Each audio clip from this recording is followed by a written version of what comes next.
Hello folks, and welcome to another episode of SpurrLIVE, where we invite some of our clients to our platform to share their stories to the world. I am Halcyon Williams Martin, your business administrator. Today, we are so happy to have one of our most vibrant and brilliant clients to our show, Fiona Burke.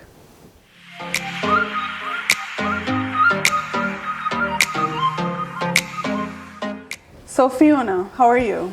I'm fine. So happy to be here. Okay. So how has the pandemic changed or influenced your life the past 2 years? Oh Lord, so many different ways. I mean, just like everybody else, I have had to adjust, had to take a step back, had to look at life and kind of figure out what's really important. You know, what do I really want to do? Right. And then just realizing that, listen, really and truly, anything can happen and anything is possible.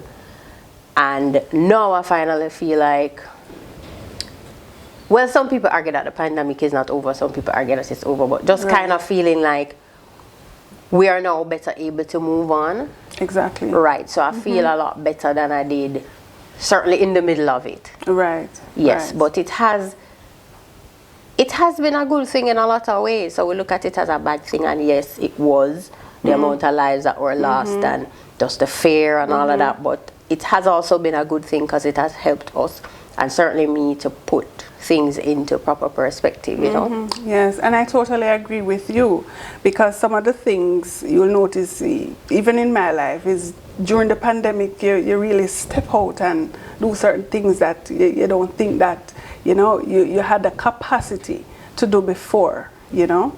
So yes, I do agree with you. So apart from being a wife and a mother, you're a businesswoman, and you're also the executive director and founder of Flourish Woman. Can you tell us in terms of how that initiative had started, or what led to it? Okay, well, in 2015, I started Flourish Mentorship Program, which is for teenage girls, and I would pretty much just sit with teenage girls on a Saturday afternoon, girls from my community, which is in Red Hill, St. Andrew, and would mentor them and have different people come in and speak to them, carry them out, you know, different things to expose them to things that they probably would not have been exposed to before. Right. And what led me to do that is what was happening at that time.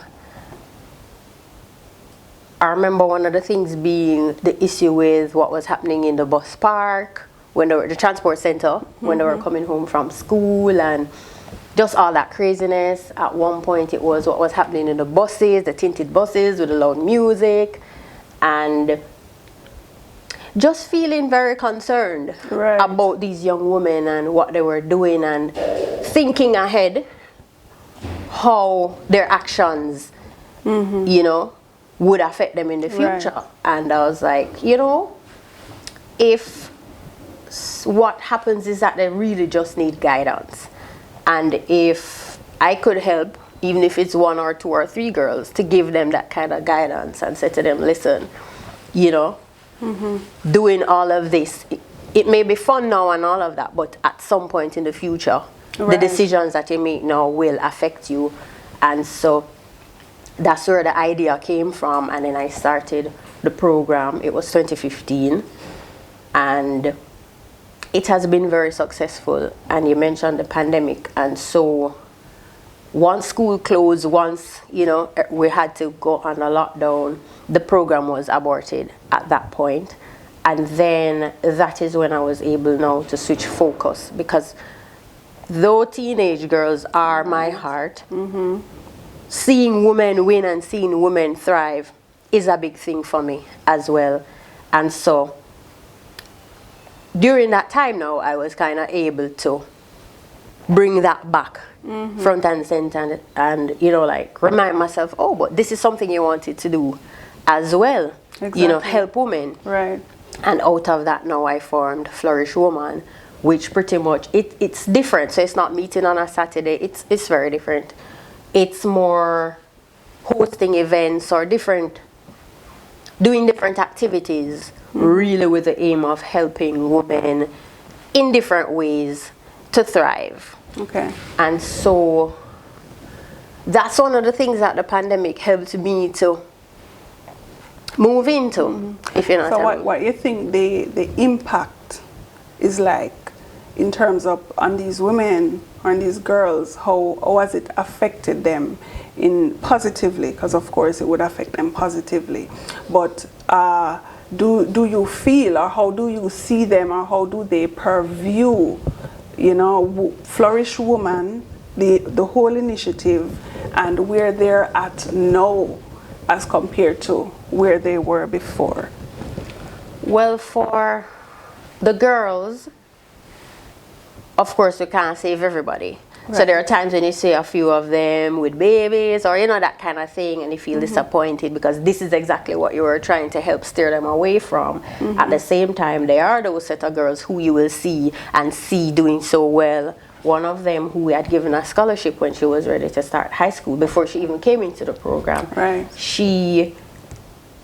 I think she was away on work study over this past summer and just doing very well. Back in Jamaica now, finishing UA, so preparing for graduation. So, you know, those things make you feel proud that, you know, they did keep their heads high, they did stay focused. And you have a few other girls. One of them now is in the army, you know, going through training and thing to become a soldier.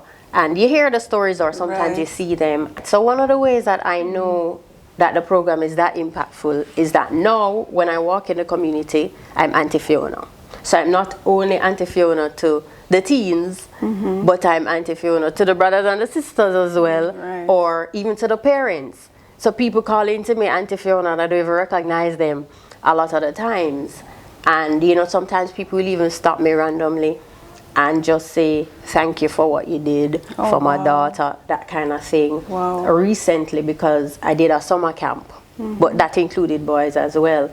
And I remember in the recruitment phase, one of the ladies stopped me and she said, thank you. Thank you for what you have done, and thank you for what you are doing. And even from her, I think about 3 or 4 teens were enrolled in the summer camp. So it has been very impactful. So in terms of the impact of Flourish Woman now, funnily enough, that is when my relationship with SpurrOpen started, when I launched Flourish Woman, and I launched it it was 2020, and so I launched with a virtual event. And my friend Analia from Gospel JA is the one who introduced me to SpurrOpen, and say, you know, pretty much saying, this is the website to use to promote it and all of that, and no regrets. And so that was the first time that Flourish Woman made an impact, call it immediately, because I did video clips and all of that of the event and posted them, and there are people who called or messaged or whatever to say, even though they would have watched it months later or however long later, because when it came to a year after the event, you know, I promoted the clips and thing, and people were just saying how impactful it was and how it ministered to them and that kind of thing. So that's when the impact started. And then I've done events within the community with women, where one day I just sent out invitations to a set of women, a small group, about 10 of them, and I said, let's do brunch. Let's do breakfast beauties. And they came out, and it was just such a beautiful morning. I think everybody just came wondering, okay, what's this about? And they were nicely dressed and all of that. And I believe I had about 3 women who came and spoke and just shared their journey and that kind of thing. And then one of the women can see in the spirit, literally, and she was just speaking into each of their lives. So everybody left feeling like, you know, God came, you know, and God spoke to me. And that was a moment for me. Like, oh, God, this is why, because, you know, a lot of times you're doing something and you don't know what you're doing, or you don't know why you're doing it. And I don't know if they would have accepted the invitation. I didn't know all of that, you know, and just to see them literally crying or touched in that way, yeah, I would say the impact was really bigger than I even anticipated. Expected. Yes. Okay, Fiona, this is just so inspiring. So an event like Girls on Fire for God. I mean, how did you come up with that concept? But even before that, I want to find out from you, did you think you accomplished what you set out to accomplish in terms of getting there, to get there with that event? Did everything in terms of worked out how you had anticipated it? Well, to be honest with you, I had wanted more people to have logged on. But then one of the things that I'm learning is that a lot of the times you put emphasis on numbers and not necessarily on impact. Right. So looking back, I believe that all the people that should have been a part of it were a part of it. Right. And the fact that it was virtual and that, you know, all the clips and things are on YouTube or online, wherever it can be accessed. It's like, it doesn't matter that more people were logged on because people, wherever they are, whenever, can actually access what happened on that day. But what I like is that I would say accomplished my goal in that it was so easy for people to just log on to SpurrOpen and buy their tickets. Right, right. You know what I mean? I had somebody logged on from England. I think I had, at the time, somebody was in Italy. And I had, I think, maybe 1 or 2 people from the US. So just to know that they could have gone on, gained access, and that they could have been a part of the event from wherever they were at the time. Right. So yes, I believe that, because if it is that I was having something face-to-face with just people in Jamaica, yes, you know, yes. right, it would have been limiting. Yeah. Whereas now, it's open, and as I said, even though it's still open, you know, and it can lay the foundation for other events. So I would say that yes, I did accomplish. So do you think that there is something else, or what more you could have done in order for you to, you know, get into that place? You think you would have changed anything with the outcome? What you find is that most times when I'm planning events, it's me, and so I'm focused on all the different aspects. I'm liaising with the speakers, I'm doing all of this, so I don't have as much time maybe as I would for the promotion. So as I mentioned, I would have wanted more people logged on to the live thing. Right. So probably if I had more time to focus on, yes, then I would have more likely exceeded my expectations in that way. So that's the only thing that I would say. Okay, okay, awesome, great.